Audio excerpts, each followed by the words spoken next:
Good morning, student. Again, the topic is same. Yesterday, we had started the essential elements of an offer or legal rules of an offer. मैंने आपसे बताया है कि प्रस्ताव सदैव वैध होना चाहिए। अवैध प्रस्ताव के आवश्यकताओं के संबंध में कल से मैं चर्चा शुरू किया हूँ। और एक चीज़ मैं और बता देना चाह रहा हूँ आप लोगों को कि मेरी video CB Singh law college YouTube channel जितने भी क्लासेस हो रहे हैं, चाहे वह एलएलबी 3 इयर्स कोर्स का हो, चाहे बीए एलएलबी 5 इयर्स कोर्स का फर्स्ट सेमेस्टर का हो, ये दोनों कोर्सेज से रिलेटेड क्लासेस लगातार चल रहे हैं। और अगर बाद में आपने एडमिशन लिया है तो आपकी सहूलियत हेतु मैं एक चीज़ बताना चाह रहा हूँ, CB Singh law college YouTube channel पे आप जाइएगा तो सभी विषय के आपको वीडियोस मिलेंगे। और वीडियो 1 जैसे कॉन्ट्रैक्ट 1, कॉन्ट्रैक्ट 2, कॉन्ट्रैक्ट 3 इस तरह का विषय आपको मिलेगा।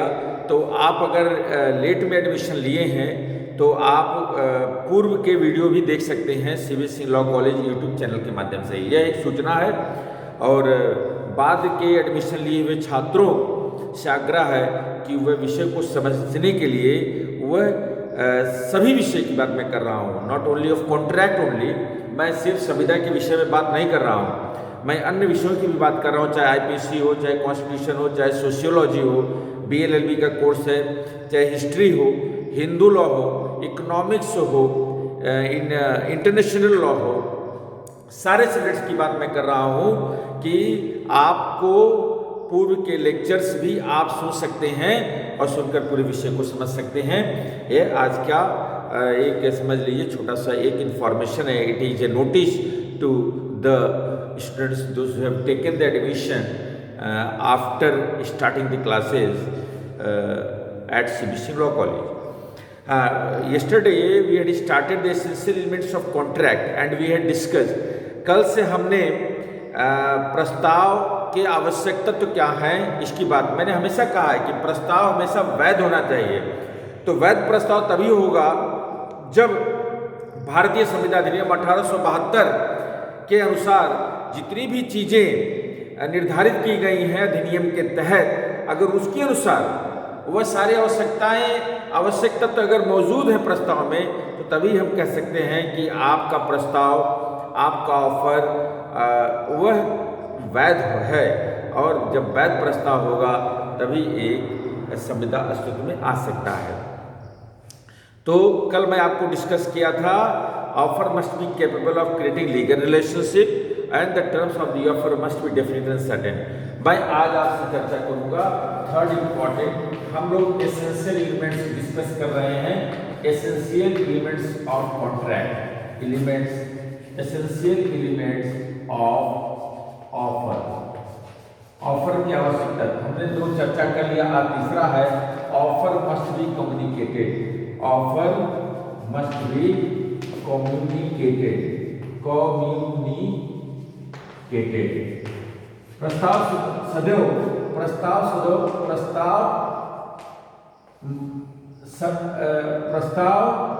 संसूचित अवश्य होना चाहिए।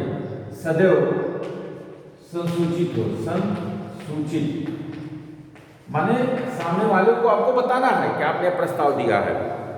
तो प्रस्ताव, a person cannot accept an offer so long as he is unaware of its existence।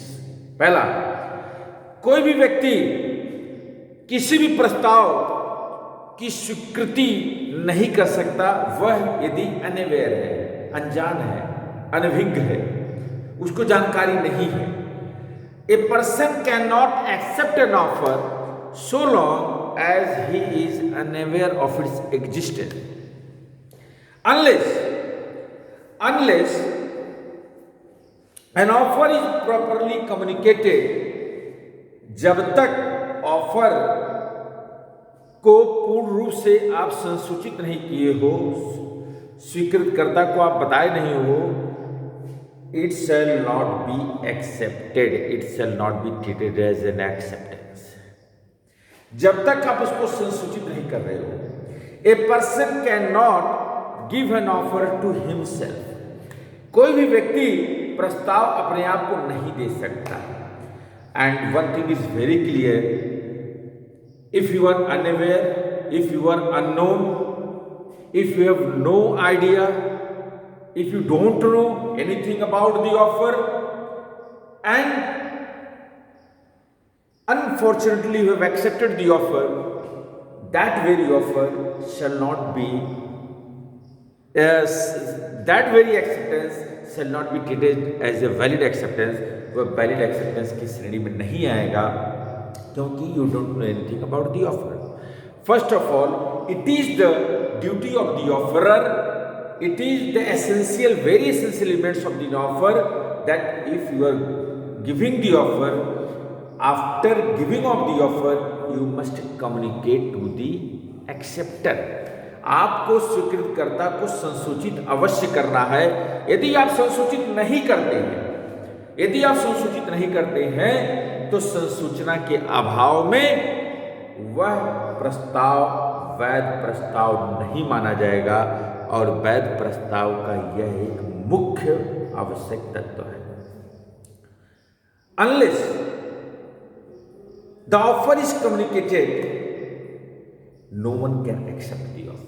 जब तक उसकी संसूचना नहीं होती है, तब तक आप प्रस्ताव को स्वीकृत नहीं कर सकते हैं. एक प्रोमिनेंट केस है, and an offer must be accepted by that person to whom the offer is communicated. An offer must be communicated, and the person to whom the offer is communicated, that very person is entitled to accept the offer. जिस व्यक्ति को संसूचना हुई है, वही व्यक्ति प्रस्ताव को स्वीकृत कर सकता है, नहीं तो वह स्वीकृति वैध नहीं मानी जाएगी. और प्रस्ताव जब तक संसूचित नहीं होता है, प्रस्ताव भी वैध नहीं माना जाएगा. वैध प्रस्ताव का यह मुख्य आवश्यक तत्व है. जैसे एक डॉग को खो गया, और ए ने बी को भेजा कि जाओ मेरा कुत्ता खोज के लाओ. As dog has been lost, ए के कुत्ता खो गया है, और बी को ए भेजता है कि जाओ कुत्ता खोज के लाओ. और जब बी चला जाता है कुत्ते को खोजने को लेकर, तो उसके जाने के बाद एक अवार्ड देने की घोषणा करता है, जो कुत्ते को खोजकर लाएगा. तो यहां पर बी कुत्ते को खोजकर लाता है और रिवार्ड को लेकर क्लेम करता है, लेकिन ए उस रिवार्ड को बी को नहीं देता है. तो नाराज होकर पीड़ित पक्षकार कोर्ट में जाता है. कोर्ट भी यही कहती है कि you were unaware about the offer. Unaware, तुम अनजान थे प्रस्ताव के बारे में, तुम रिवार्ड के बारे में अनजान थे, इसीलिए तुम उस अवार्ड को पाने के हकदार नहीं हो. एक बहुत ही इंपॉर्टेंट केस है, लालमन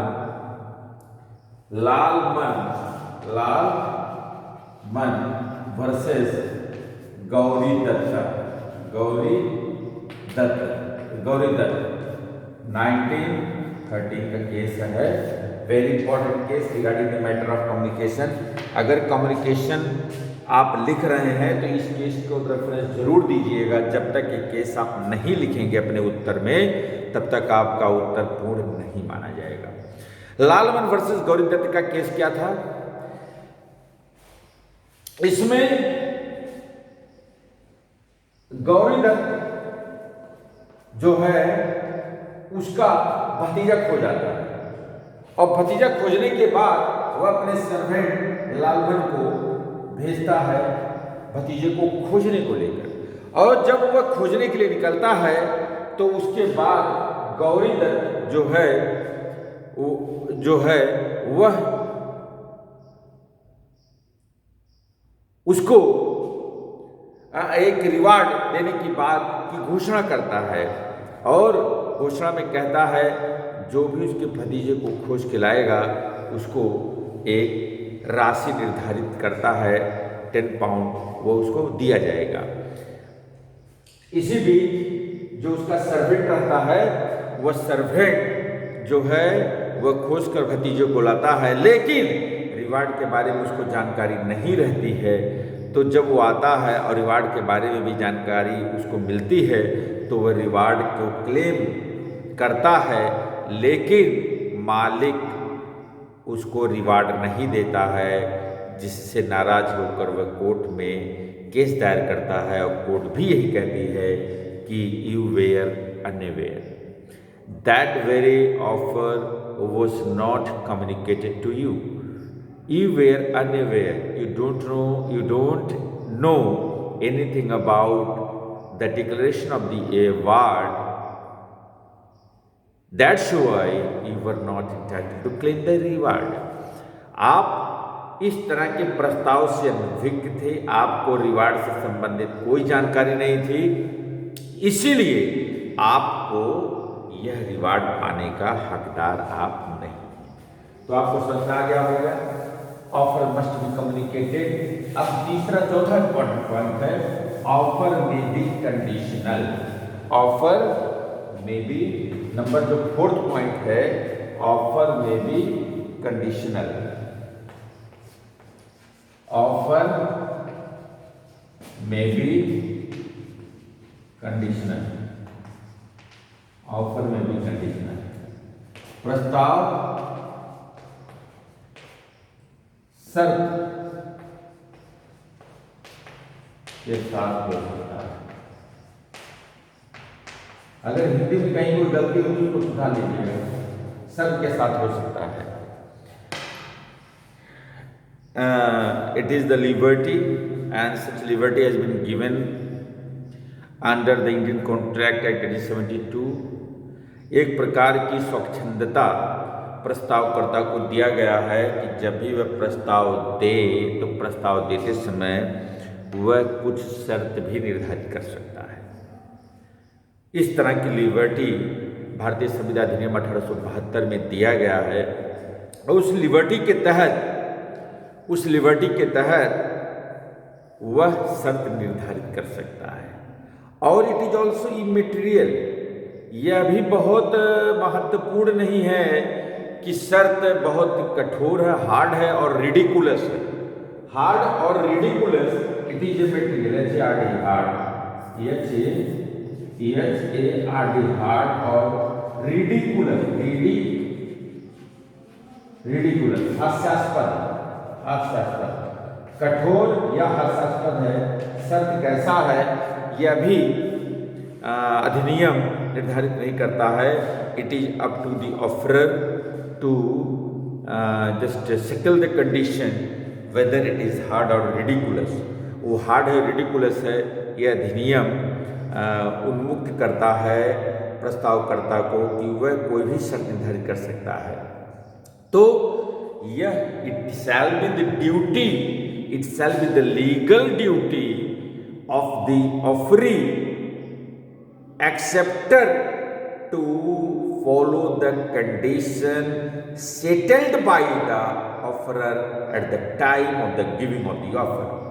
यह स्वीकृतकर्ता का दायित्व होगा कि जो भी शर्त निर्धारित किया गया है प्रस्तावकर्ता के द्वारा वह शर्त को जरूर पूरा करे, और जब तक वह शर्त को नहीं पूरा करता है तो स्वीकृति वैध नहीं मानी जाएगी।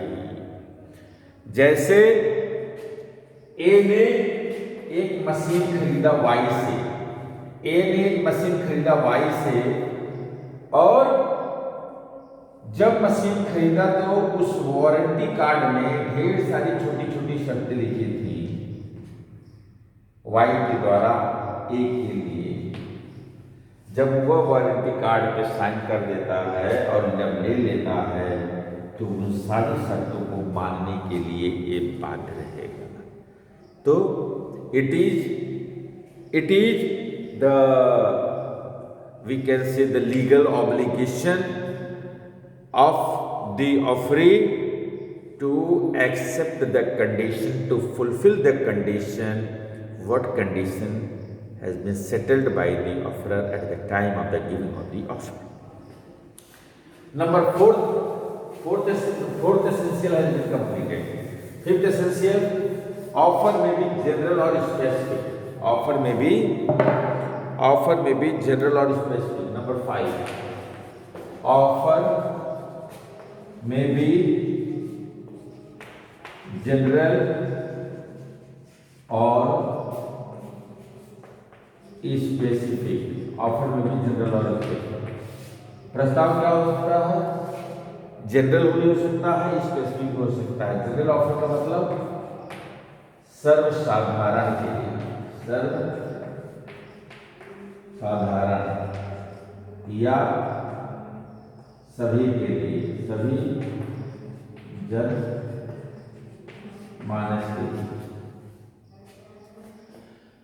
प्रस्ताव दो प्रकार से दिया जा सकता है, या तो आप समाज सोसाइटी एट लार्ज को दे दीजिए प्रस्ताव, या किसी एक विशिष्ट व्यक्ति को दे दीजिए, एक व्यक्ति को दे दीजिए। प्रस्ताव दो प्रकार से दिया जा सकता है। तो जैसे जब कोई प्रस्ताव सर्वसाधारण जनमानस या समाज के समूह को दिया जाता है तो ऐसे प्रस्ताव को हम जनरल ऑफर कहते हैं। ऐसे प्रस्ताव को हम जनरल ऑफर कहते हैं। जैसे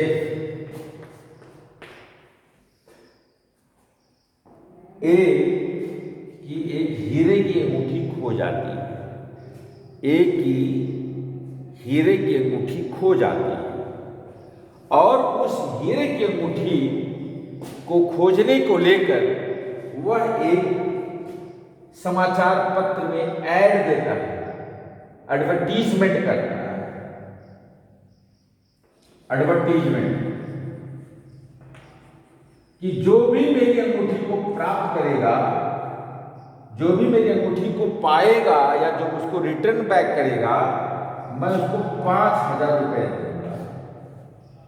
तो ऐसे प्रस्ताव जो पेपर या इश्तिहार के माध्यम से सर्वसाधारण या जनमानस को दिए जाते हैं, सोसाइटी एट लार्ज को दिए जाते हैं, तो हम ऐसे प्रस्ताव को जनरल ऑफर कहेंगे, जनमानस को दिया गया प्रस्ताव कहेंगे, सर्वसाधारण को दिया गया प्रस्ताव कहेंगे, समाज में रहने वाले सभी लोगों को दिया गया प्रस्ताव मानेंगे।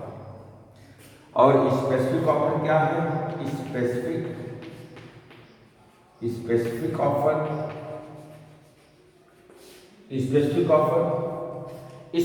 ऑफर वह ऑफर है जो एक व्यक्ति को दिया जाता है। जैसे ए ने बी से कहा कि मेरी एक साइकिल है, मैं उसको 500 में आपको बेचना चाहता हूं।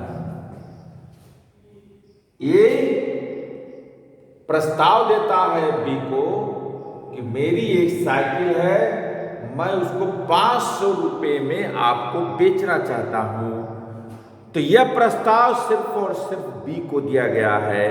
तो ऐसे दिए गए प्रस्ताव को हम स्पेसिफिक ऑफर कहेंगे। किसी एक व्यक्ति को दिया गया ऑफर कहेंगे, प्रस्ताव कहेंगे, किसी एक निर्दिष्ट व्यक्ति को दिया गया प्रस्ताव कहेंगे।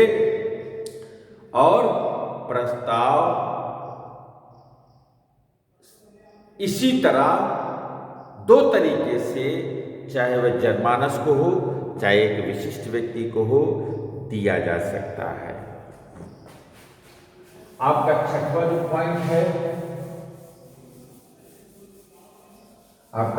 जो पॉइंट है, offer must be made with a view to obtaining assent. Offer must be made with a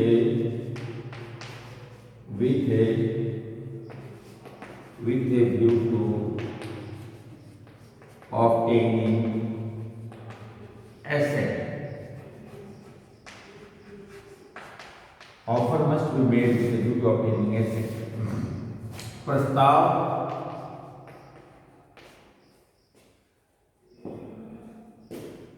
स्वीकृत करने के उद्देश्य से दिया जाना चाहिए, के उद्देश्य दिया गया।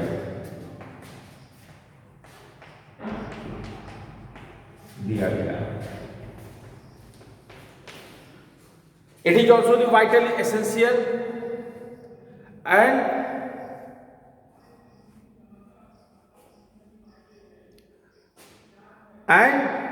tomorrow I will discuss this essential, that how offer must be made with a view to obtaining assent. Thank you very much.